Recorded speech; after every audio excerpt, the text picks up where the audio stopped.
Good afternoon, everybody. Welcome to today's District Administration web seminar, Take Remote Learning to the Next Level with Chromebook App Hub, brought to you by the generous support of Acer for Education and Google for Education. Before we get going, a few housekeeping items for today. For technical support, use the chat panel at the right of your screen. Select my name, Jason York, and type your message if you are having any technical issues. No computer speakers or prefer to listen privately? Dial the phone number and access code that I will post in the chat window in just a few moments. Also, we welcome your questions today. We'll have a live Q&A portion at the end of the presentation. Use the Q&A panel at the bottom right of your screen and send your question to all panelists, which is the default option. Don't see a panel like technical support or the Q&A or the chat? Click Expand Panel triangle in front of the panel name to make sure that you have access to it. And need access to the presentation at a later time? Everyone who registered and attended today will receive an email with links to the slides and an archive recording. And with that, I'm going to turn it over now to Chris McCaffrey. He is the Professional Learning Coordinator at Wilson School District in Pennsylvania, and he is also a Google for Education certified trainer. Chris, it's great to have you with us today. I know you're going to share your screen as you have some video elements that the audience will be able to see throughout your presentation. So take it away, Chris. All right, thanks, Jason. I'm sharing right now. All right, here we go. Hopefully you're able to see what I'm looking at, taking remote learning to the next level with the Chromebook App Hub. Again, my name is Chris McCaffrey, Professional Learning Coordinator at Wilson School District. I was a high school math teacher for about 10 years, and now for going on 11 years, I'm the instructional tech coach / now Professional Learning Coordinator. New job title. New stuff to do, but they don't pay me anymore. But all good and fun, especially in this new world of remote learning that we're all diving into here. So hopefully this can help you out today too as well. With that endeavor that we're all struggling with right away. So the agenda for today is versatile learning and how like some tools like the Acer Chromebook Spin 512 allows us to do more things than what was capable of just a few short years ago. When we went one-to-one at Wilson, which was about 2012, 8 years ago, with Chromebooks, and the ecosystem just keeps improving and innovating throughout. We'll take a look at that tool and others. We'll also take a look at, obviously, the Chromebook App Hub and those engaging activities that are pre-made, as well as ideas that teachers can steal and use in their own classroom and turn around to engage students in those 4 C's. And creating those learning out loud moments for our students too. All right, and the final piece then is managing at scale and how Google has created an area for our IT admin to manage these apps and licensing and that type of thing that generally is not the easiest thing to manage. Speaking personally, I have a spreadsheet with all the different areas of software that our teachers use, and to manage those becomes a pretty cumbersome job, and we can look at that, how that can be done inside the app, the console too as well. So as I mentioned, Chromebooks are just like the classroom. They're so full of potential. Their devices are just built for students. They get online within 10 to 30 seconds. The battery lasts all day. Obviously, from the IT perspective, managing them from one central location is also great too as well. And then the idea of these things growing with us too as well. Many years ago, I know the accessibility features weren't really up to snuff with Chromebooks, and now they are on par with what our students need and what they need to be able to do on a Chromebook, depending upon their disability or maybe their supports that they need on the learning end of things too as well. So just taking a quick look at the Acer Chromebook Spin. It's a pretty new device from Acer. I'm very impressed with it. Looked at several options as we continue to move forward in these past 8 years with one-to-one devices. So it's a 2-in-1 Chromebook that flips over to tablet mode. It has that dual-facing camera piece, the world-facing and webcam piece too as well. This USB-C full supports to the flexibility of peripherals are there too as well. And the big piece that we've been really struggling with currently in the virtual space is that 4 gigabytes of RAM that most Chromebooks have, and this one can come in 8 gigabytes of RAM to do that processing, dealing with a Google Meet or a WebEx, at the same time having kids open up other tabs to do work that is collaborative with other students maybe 25 people on a slide working at the same time, or slide deck, really is a tough handle for those older Chromebooks. So this one comes with that 8 gig of RAM. Built-in stylus, really nice piece, and obviously the stylus keep improving now with those EMR stylus benefits. It really helps that natural writing experience. We'll take a look at an app called Squid Notes that really takes that note-taking to the next level, making it feel just like paper. The VR and AR enabled device with those 2 cameras, being able to do augmented reality, pointing at a QR code to make something come alive in the space you're in, and also taking kids around the world through virtual reality. And they always kind of remember, you know, the ACER for Education remembers the fact that these are students in the classroom. We have older tools such as headphones, and we still need headphone ports too as well, so that's built in there. And then as we all know, dealing with students and technology, the military grade durability is a huge plus too as well. A lot of things in my slide deck are also clickable, so when you do receive it, feel free to click around. This will take you out to more information for the Acer Chromebook Spin too as well. The other piece to this too is it's a multi-touch device. It has 10 multi-touch points, obviously for our 10 fingers, which if you ever seen a kindergarten classroom, that's a fantastic feature because they do want to use all their hands all over the device too as well. And it has 64 gigabytes of flash storage. So this thing is built to process what it needs in the new classroom that we're working with today. As always, G Suite continues to evolve. G Suite for Education, the collection of core apps really allow for collaboration, so it really works well going to remote learning and virtual learning. Just today I was in a German classroom where the teacher had the kids break out into breakout rooms. They had to do kind of get to know you slides together. 3 or 4 kids built some slides, and then they shared them or put them into one slide deck. And the speed and the capability and the seamlessness of that was just really cool to watch. Chromebooks obviously continue to evolve to this whole new space of Chrome OS tablets, and now 2-in-1s continue to evolve too as well. And the fact that you have the Google Play for Education or Google Play Store and Android apps all of a sudden opens up a whole new world for our students in collaborating and working online too as well. So just some basic pieces around those tools that are built into G Suite before we get into the App Hub. We're going to try to take a look at some pieces that are already there that we may not know that is available. Most Chromebooks do run Android apps if they are a newer version of a Chromebook, you know, 2, maybe 3 years old. Probably a Chromebook can run Android apps. And one of the apps is Google Classroom, runs on Android. So if you do download the Classroom app from the Android store for a Chromebook, whether it's a tablet, whether it's a 2-in-1 or a traditional laptop build, you can then use the annotation tools that are built into that Android app. And it's really easy then for teachers to annotate and give feedback real quickly on a student essay with natural inking ability, as long as it's a touchscreen, obviously, with a pen stylus. And then students can also take quizzes that are just PDFs and write right on them, just like if they're writing on papers too as well. So there's just some visuals there for you. The fact that teachers can pull this stuff up right in their hand as they're possibly walking around the classroom or as students are turning things in, allowing them to give that timely feedback, which is so important, and then to push that thinking of students or remediate that thinking or just confirm that understanding instead of collecting you know, exit tickets, maybe sit on your desk after the end of the day. And if you teach high school, you might have 150 exit tickets, or if you teach elementary school, you have a lot of paperwork that you'll kind of shuffle through. But by pulling up Google Classroom, getting into a document, quickly inking it as the things are coming in, you can really speed up that process instead of getting it back the next day where the student might not quite remember exactly what they were doing that day.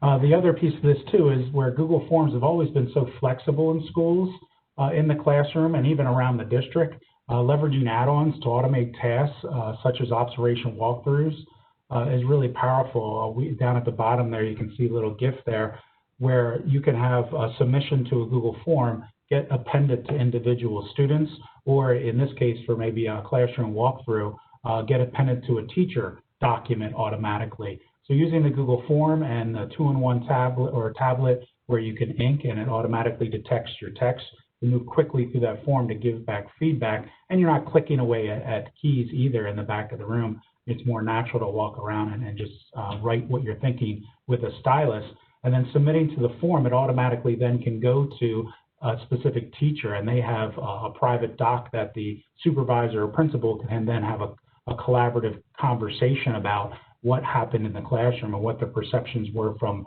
the person doing the drop-ins. And then that easily can be linked into any evaluation portal for simple access. So streamlining that whole entire process of giving feedback to a teacher, dumping it out to a document, being able to collaborate asynchronously on that document and have some wonderings and noticing is really streamlined that process.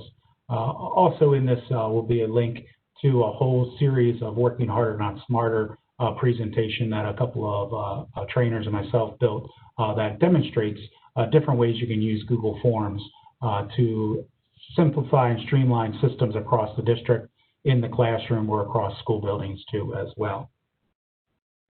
So the other piece of this too, of the idea of that Google has the AR and VR through Google Expeditions. So these tools, again, running Android apps, can run expeditions. You can take kids all around the world, or you can take kids into the micro world at the same time, or even tools like YouTube 360 video. There's hundreds and hundreds of videos that allow students to experience the rest of the world without leaving their classroom. I know one of our world history teachers takes kids into an animation that's 360 video that allows them to experience what it's like to be in a World War trench. A reading teacher in 6th grade had her struggling readers read I Am Mahala, and they had no idea what Afghanistan looks like. So to build some background knowledge, use Street View in Google with our VR goggles and our VR tablets, and allowed them to basically go to Afghanistan to see what it really is like there too as well. So really easily done, basically just going to Google Maps, type in Afghanistan, drop in Pegman in, and bam, the kids are right in the middle of Afghanistan, either up on the projector, right in their virtual reality goggles, or right there on their Chromebook running that Android app too as well. Really neat tool that has just kind of taken the forefront from Google is Jamboard. It's a pretty new tool, about 2 years old. It came from a piece of hardware, an interactive whiteboard Jamboard. If you have an extra $4,000 in your pocket, you can buy a Jamboard, but software is free. You don't need a Jamboard to do a jam, they call them. And basically, a really neat application. As you can see the GIF down there, the students are working on some manipulatives virtually to understand place value. And the really neat piece to this was the teacher was walking around with a tablet and shared a jam to the whole class, and she could quickly jump into that jam and annotate right with the kid at the same time, because the Jamboard's a collaborative whiteboard that Google has available to all school districts if they'd like to turn it on. And then also this is also coming to a Google Meet, so it'll be integrated right into Google Meet eventually this year too as well, coming down the pike. So Jamboard's one of those tools that all of a sudden became really important in this virtual world, and really cool things that are happening with Jamboard. Just check it out on Twitter, hashtag Jamboard, and there's tons of ideas on how Jamboards are being used. Okay, so bringing us to the heart of it, moving away from those core apps that are available to all schools who are G Suite schools, is the Chromebook App Hub. And this is where teachers can find engaging activities, but it's a platform also not just for educators, but for developers to work together to showcase these apps and engaging activities for every K-12 classroom. If you do go to g.co/Chromebook App Hub, that'll get you there too as well. And there's, like I said, lots of activities there. A neat piece of this too is any teacher can submit an idea called Idea Sparks, and they're vetted. They're not just saying, oh, that's a great idea, let me throw it in there. And one of the pieces that is difficult for teachers is drinking from a fire hydrant sometimes when you go out to the internet and you're trying to find activities that are related to your content area or to your classroom grade level, and it's too much, where the Chromebook App Hub is really looking for quality ideas. So it's not easy to submit an idea. There's a pretty lengthy form you have to fill out to that. And those apps and ideas are all placed in one spot for any teacher to come and find and discover. And again, they're designed with that learning in mind with those Chromebook tools. The other piece to those submitted ideas is they always have differentiated instruction strategies. One of the hardest thing I think for a teacher, speaking personally, as a math teacher, I understood math really well. And then for me to differentiate, it's sometimes really hard for me to understand someone who struggles with this and what they need. Obviously, through experience, I got better at that. But what's good about the Chromebook App Hub is that they have those differentiated instruction strategies, not for those only special accommodations that might be needed, but also English language learners and other strategies too as well, allowing teachers who struggle to take those perspectives to kind of look in and say, oh, I didn't even think about it, making my content and my activities more accessible to different students across the gamut we have. And a lot of times teachers are good students. So again, they didn't struggle, so they don't really understand that perspective from our students. So one of the apps that you can find in the Chromebook App Hub is Screencastify. Many have heard of this tool. It's a hot tool now with virtual learning. It really brings home that student voice. I really think it's the most flexible tool ever brought to the classroom. A lot of teachers think of it as like, this is great, I can do flipped learning with this.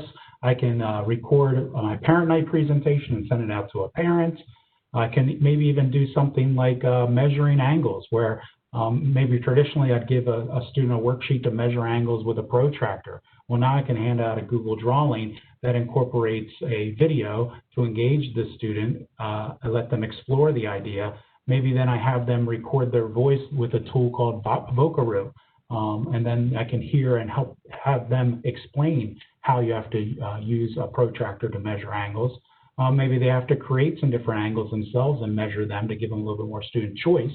And then maybe step 4 is where they maybe use Screencastify and then record a video on how they actually do measure angles. And if kids can complete this, and the last part here was just kind of write what they needed to know about measuring angles. But so that's the whole universal design for learning piece, where kids are attacking the content all different ways, and then doing the performance task really tells you, hey, they got it, or nope, they don't have it. Where maybe a traditional assessment, a Google form or problems, you might not know if the kid answered the questions himself. Maybe they use their cell phone to take pictures and have the cell phone app solve the problem for them, or their parent help them out, or their older brother help them out, where when you have kids create that understanding, a performance task is really easy to grade. Basically, they have it or they need a little bit more support in different areas. The top left here is where a 4th grader did kind of a flipbook style idea, where she created a presentation on order of operations. She recorded herself, again, communicating her understanding. In a music class, you can use Screencastify to turn the camera outward, just like you're looking at me, and record a piece that you can then send to the teacher. A really neat piece to this is the teacher did that the first year, and the second year he's like, I want to make this more collaborative, and he taught 2 different guitar classes in different schools across our district, and he had students share each other videos with each other. Excuse me. And then they also had to use a Google form then to give constructive feedback to each other, and making the students work harder than the teacher in that case. Another nice way to flip it over to the students is a 9th grade physics teacher had students in 3 different classrooms team up, so like 1st, 3rd, and 7th period. A kid from each of those classes had to take a topic, and this one I've highlighted, elastic collisions for physics. So those students had to come up with a screencast on explaining what elastic collisions were that were on the final. And then basically those students became the experts in that content. So then when the students were going through more of a review, they could refer to these screencasts. And if they still didn't get it, they could say, hey, John, you were the one who created that elastic collision screencast with the other kids in the other periods. Can you help me out with this problem? So again, turning that the work over to the student and giving them more ownership of it. So again, not only a great tool for teachers, but awesome tool for students as well.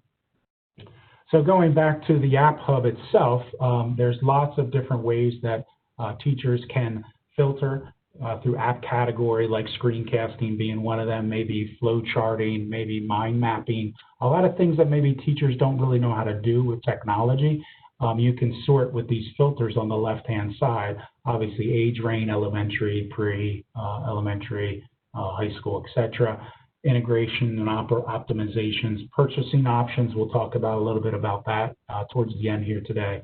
Language and policy. Are they consistent with the policies that we need to make sure that our students' information stays private too? So just a lot of different ways to filter those apps. And again, many teachers are now familiar with screencasting because it's needed, but they might not know that all these other things exist and then not even understanding how they could be used in the classroom. And that's where that Chromebook App Hub has come in for teachers across the globe. All right, so the next piece to this is the ones that are available through the app licensing piece. This came out probably about a year ago from Google, and they were kind of ramping it up, kicking tires on it, making sure it was working well. I did a presentation down in Texas for Acer on this Chromebook App Hub, and it was kind of just getting started, and I was really excited to see it. And then the spring came, and obviously our worlds kind of got knocked upside down. I didn't really hear much about it because everyone was worried about getting on virtual, making sure their Zoom set up or their Google Meet set up. But coming back to this, it's definitely still there and running well. So they have these set of apps that have, is the first collection of apps available through apps licensing through the admin console. And they're basically built around the idea of creativity and optimized for Chrome OS tablets as well as two-in-ones like the Acer 512. So we're going to kind of take a quick look at these 6 apps that are currently there. You'll kind of notice they cover the bases of creativity, from whiteboarding to doing some drawings and some paintings for the art students possibly, or design, to podcasting, to creating books, to videos, and then obviously some note-taking pieces as well. So Squid, I was really impressed, was the first time I used it. I've used a lot of note-taking apps that are leveraging styluses and tablets and two-in-ones, but I really couldn't get over how naturally I was taking notes with Squid. And it basically creates a digital notebook for taking those handwritten notes, which is so important for students, as we know that handwriting has another map to our brain, and by doing some handwriting pieces, you can really solidify understanding. But also brainstorming, designing, mind mapping, so many different ways you could use this. And again, all this stuff is clicked and linked out to the Chrome App Hub, specifically on the Squid app, for us to learn a little bit more about it.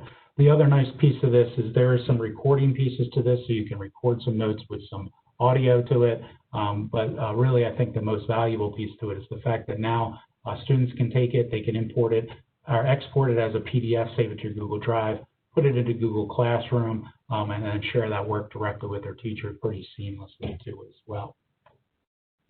Explain Everything has been around for a long time, maybe 2013. I kind of remember this thing coming out through the iOS and Android devices, and it wasn't available for Chromebooks. So I was like, please make this available for Chromebooks, and it finally came to Chromebooks. So it's an interactive whiteboarding tool that allows you to create videos and multimedia presentations. Very similar to what Screencastify does, but leveraging a tablet's functionality with styluses, where students can capture and record their voice. They can embed PDFs and images, and excuse me.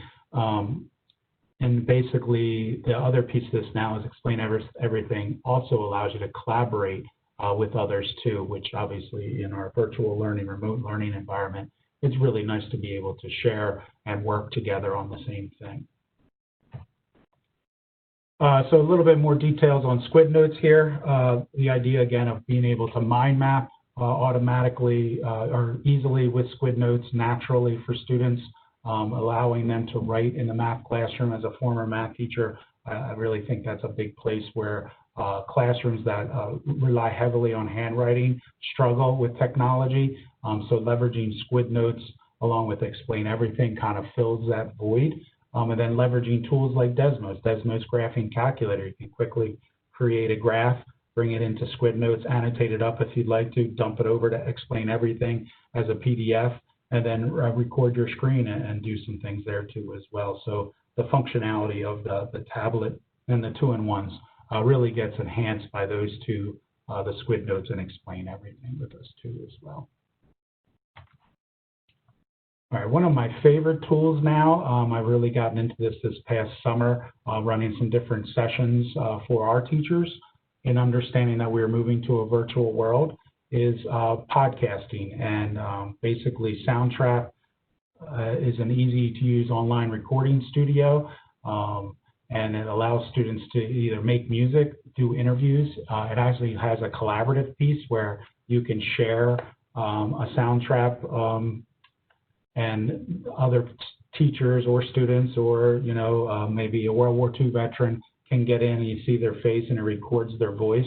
It's pretty wild too. The paid version of Soundtrap can actually transcribe the voice, just like voice typing in Google Docs can, and turn it into text. But the wild piece in Soundtrap is if you delete a word in the text after it's been translated from audio to text, it actually removes the audio piece where that text was. So if you say for too long and you can't find it quickly in the audio stream, you can look at the text then and actually delete it, and it removes the audio piece too as well. So it's a pretty interesting way to edit the podcast too as well. Some examples I have down there below. The 6 Minutes podcast is about an 11-year-old. Her name's Holiday. She's pulled from icy water in Alaska, and she has no memory of who she is or where she came from. And her mom and dad are they really who they say they are? And then she develops these incredible abilities. And I walked into a second grade classroom right when the students were saying, "Hey, can we watch or listen to 6 Minutes? Can we listen to 6 Minutes?" And I was like, "What do you mean listen to 6 minutes?" And basically they achieved their tasks for the day in a good manner. So it was kind of the reward to listen to the podcast. It's like an 89-part podcast for younger kids. And the kids sat and listened to the podcast for like 7 or 6 minutes, dead quiet. We're just totally engaged. And what the teacher said after that is they were probably through 20 episodes or so.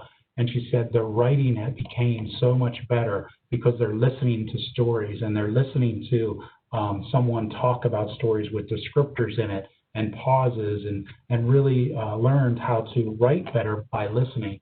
And I saw that on my own son. We used to have books on tape or books on CD back then when he was young. And he became a really good writer through that process. I really believe that him listening to hours and hours of books on tape in his room or down the basement while his mom was packing up packages or something like that really lent him becoming more descriptive in his writing, and is a very strong writer now. Another way that I saw this really useful is this was from the Crow tribe in Montana, and they have a podcast. Again, all this stuff links out when you see the presentation and dive in a little deeper. But that links out to a podcast where they talk about how, a lot of people don't understand what a tribe is like in the 2020. And they think they still live in teepees and all that type of stuff. So these fifth graders create a podcast to take a glimpse into their reservation and understand them a little bit better too. And again, I was in a fifth grade classroom, and they made a podcast and shared it to the Crow tribe to help them understand who we are in Pennsylvania. So it was a great collaborative work there too as well. Again, these tools work online, work on a Chromebook. These ideas come from the Chromebook App Hub, and they're really good stuff for teachers and, more importantly, our students to engage them in those 4 C's. So the last 3 we're rounding off here is focused on creativity. The Infinite Painter and WeVideo, again, this links out to the Chromebook App Hub where you can dive a little bit deeper. Infinite Painter is kind of that high-quality tool to actually make really good images with all types of different brushes, and WeVideo is that movie maker. There really hasn't been many choices for Chromebooks when you came to making movies. There are some out there, but I don't think anyone can hold a candle to WeVideo right now, and it's very similar to iMovie and Movie Maker. There's a free version too, so it's accessible to all students across the globe. The paid version gives you some green screening pieces and some extra time without the watermark and things like that too as well. So that idea of using an Infinite Painter gives you over, I think, 160 natural brushes. It's really, really detailed, and it can be used by students to create art, illustrations, edit photographs, digital multimedia class. It offers many of those features that are found in popular desktop illustration software, like obviously Photoshop. It gives you those filters. So students learn those concepts that then translate into other software too as well. And also a really neat piece for this is after you create a painting, students can view and share the time-lapse recording of their whole process. So some of our teachers leverage this in the classroom because kids really like that piece of like, here's my drawing started, and I actually see a time lapse of how it got to where I needed to be for that particular project. WeVideo is that video creation tool that every school district should have available for students because video is so powerful. It's something like 60,000 times more synapses fire in your brain while you're watching video, let alone how many synapses fire when you're planning out the video. And that collaboration with others to work on it, because WeVideo, you can collaborate on the same project across time and space too as well. So you both can share the project. You don't have to be together to work on that, which is unique in a video editor for sure. So video creation encourages students to do that collaboration, share those discoveries, to demonstrate their learning as they develop those communication skills, those critical thinking skills, and most importantly, I think in this world, those creativity skills of thinking outside the box. And again, it allows students to capture, create, view, edit, green screen. As you can see, these two kids at the bottom are fourth graders. They were doing a weather on hurricanes. So they were telling us all about hurricanes. And the kid is blurry in the background because he was flying away, like he's being blown away by the wind. It was really hilarious to watch these kids work. And then upfront time of developing the storyboard, and that's when we can put in that content. The top part is that quote there from a high school student after she submitted a video. She wanted to share the link to me because I was helping her out with WeVideo and our teacher. And she just talked about how such an amazing experience it was. And they submitted their mental health and youth video to C-SPAN Student Cam competition, and they actually ended up winning a $5,000 award for really making an impact on mental health. We showed it on our announcements before they won, actually, and a lot of students then really could identify with it and gave them the facts that we all know is such a crucial piece in our world today, especially of the students' mental health in our worlds. All right, and the last one we'll kind of round off with, and then we'll get into the admin side of things, is Book Creator. And Book Creator is basically just a simple tool for creating awesome digital books in any subject or grade level.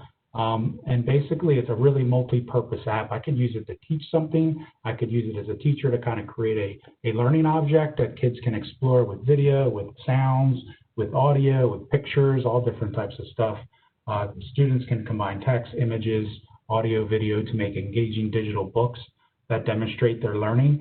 When I first saw Book Creator a few years ago, it really reminded me of iBook Author that came from the iOS device, which was really powerful for college professors in creating their own books. And then it moved into the K-12 space. Book Creator, again, there's a free version. Anyone can use it. It's pretty easy to use. We have kindergartners using it.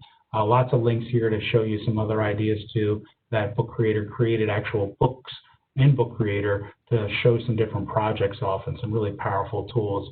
The kids absolutely love it at the younger level. At the upper level, it gives kids that creative outlet that maybe sometimes we miss because we feel like we have to get to that content so much, but allowing students to become the creators of the book and having them create that understanding gives them a lot more engagement.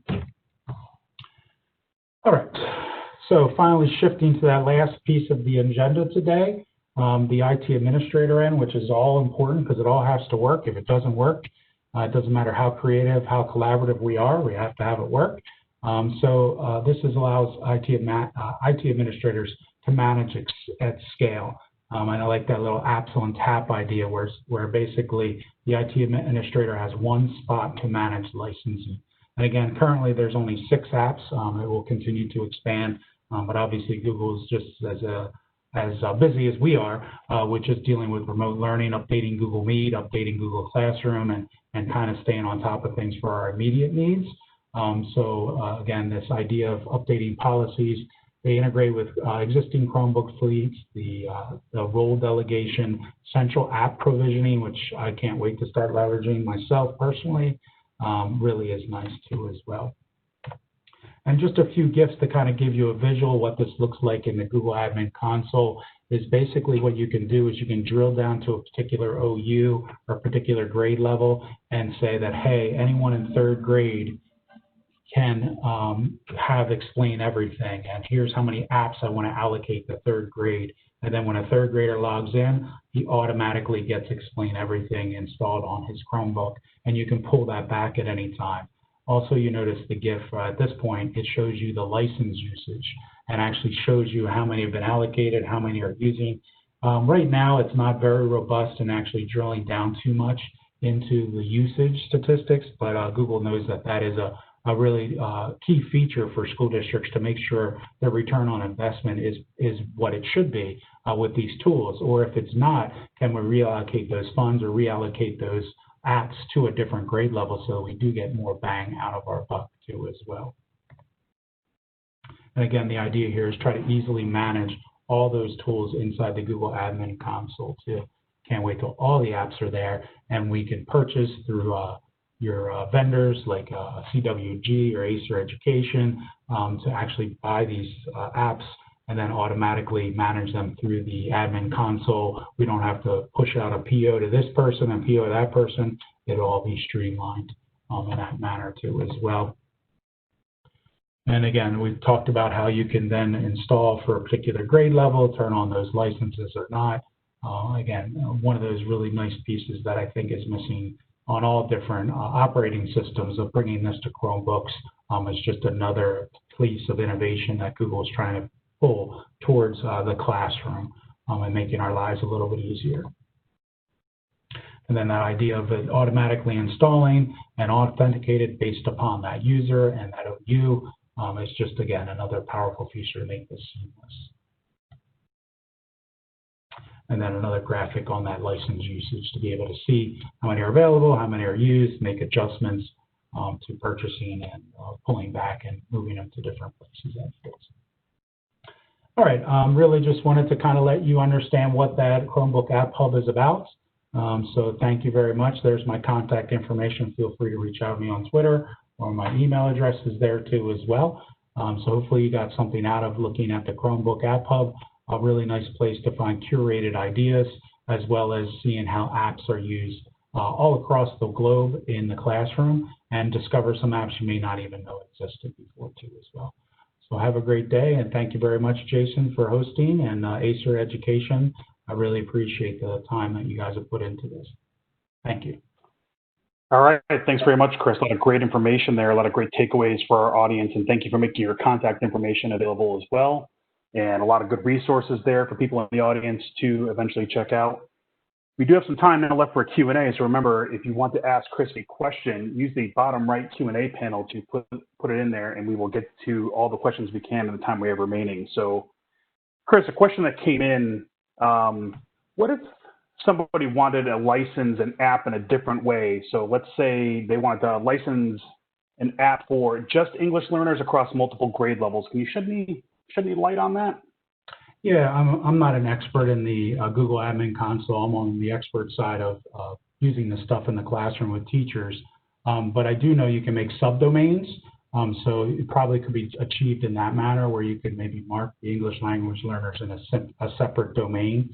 So they can be part of different OUs, I believe. So that would be a way that you'd be able to push those out in that manner. Currently, the way we run it is all through a spreadsheet, and honestly, it's not a fun task, and I'm sure we all have different workflows for this. So as Google evolves this license management tool, I think we'll be a lot happier too as well. And another question, Chris. Over the last 5 months, 6 months now, so many things have changed. It went from this rapid speed to try and get everybody online, get everybody a Chromebook, get everybody the opportunity and availability to do these things. Can you talk about some of the changes that started at a rapid pace to try and make sure there was learning continuity to how your school district, for instance, got into things in the fall in terms of being a little bit more prepared for a hybrid scenario, for a fully remote scenario, for in-person return to learning with some of the new countermeasures in place to make sure everybody's safe and healthy? Yeah, I think that's where our first step was taken, was social emotional learning. Like, let's take a step back now, just thinking about the world that we're all in right now, with COVID obviously being a big issue with the schools, but also the social issues and the ramifications of our students coming to school with a lot more things to deal with than I could even imagine to deal with if I was 10 years old. So we kind of actually took a step back and like said, okay, we'll get to the content, we'll get to the technology, we'll figure this stuff out, but let's take a moment and make sure our kids are on the SEL side okay.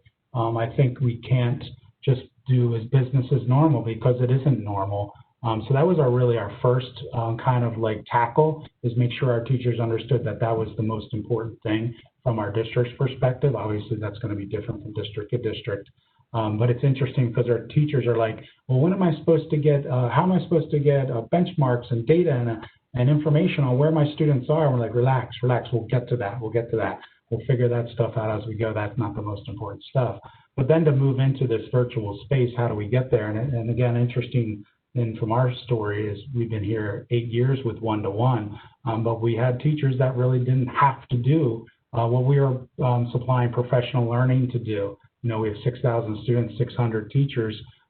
It's tough sometimes to supervise, and we all know that what gets monitored gets done. And some teachers kind of flow below the radar and leveraging technology more effectively in their classroom for many years. And all of a sudden, there's no scapegoat. There's no way to hide from it right now. We took a couple extra days of PD on the front end. We offered a lot of professional development throughout the whole summer that we gave teachers floating days. At the end of last year, we stole some days from the teacher's contract because we went virtual and it was kind of like optional. So we made an agreement with our WEA, the association, to take days from last year's required days that teachers had to teach and put them in the front end of this year. So we got 3 extra days of professional learning. We are lucky enough to have instructional coaches. I work with 4 unbelievable instructional coaches. Also, we lean on our chairs, and we have STEM teachers in elementary that we offered all types of sessions during that week-long PD in August that met needs at different levels. So, you know, we had Google Classroom 101, Google Classroom 201, or Google Meet 101, Google Meet 201. How do you use our new video conference cameras? So we really took the approach of making differentiated to meet where our teachers were.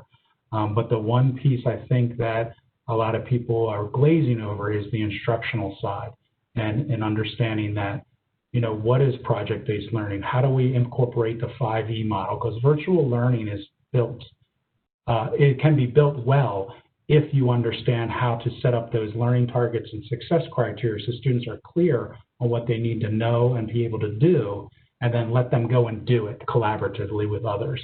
But if a teacher is going to sit there and talk to the students for 45 minutes straight, 6 times a day, the students sit through that, they're done. I mean, probably some of you are done after this 45-minute webinar. So to expect kids to sit there and sit through more of a traditional mode of learning, it just doesn't work in the virtual world. And it's really uncovering pieces like, how do I assess online? How do I get a grade? Oh, you remember we've been talking about performance tasks? Oh, remember we've been talking about mastery-based learning?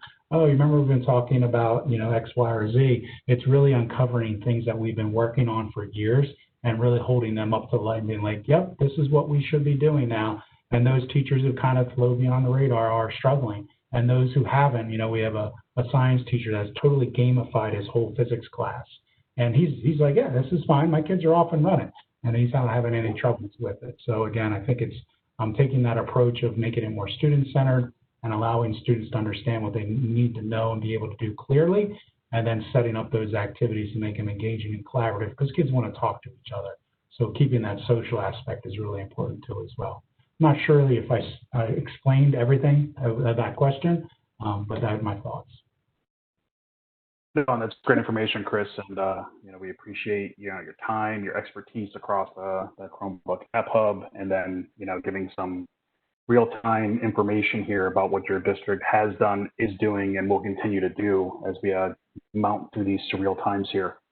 Well, those are all the questions we have for you, Chris. So again, I just want to thank you for your time and your presentation. The audience will have a lot of good resources here from your presentation to look through after, and I'll have your contact information as well. So I'm sure you'll be hearing from a few members of our audience in the coming days and weeks here. Thanks again, Chris. Sure. Thank you, Jason. Really appreciate the help.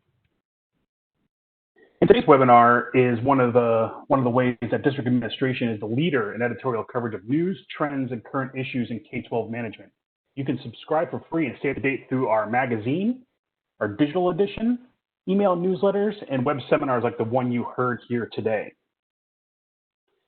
So thanks for joining us, and don't forget the archive recording of this web seminar will be available for you to review or share with members of your district at the following URL, and everybody who registered and attended today will also receive the recording and a link to the slides.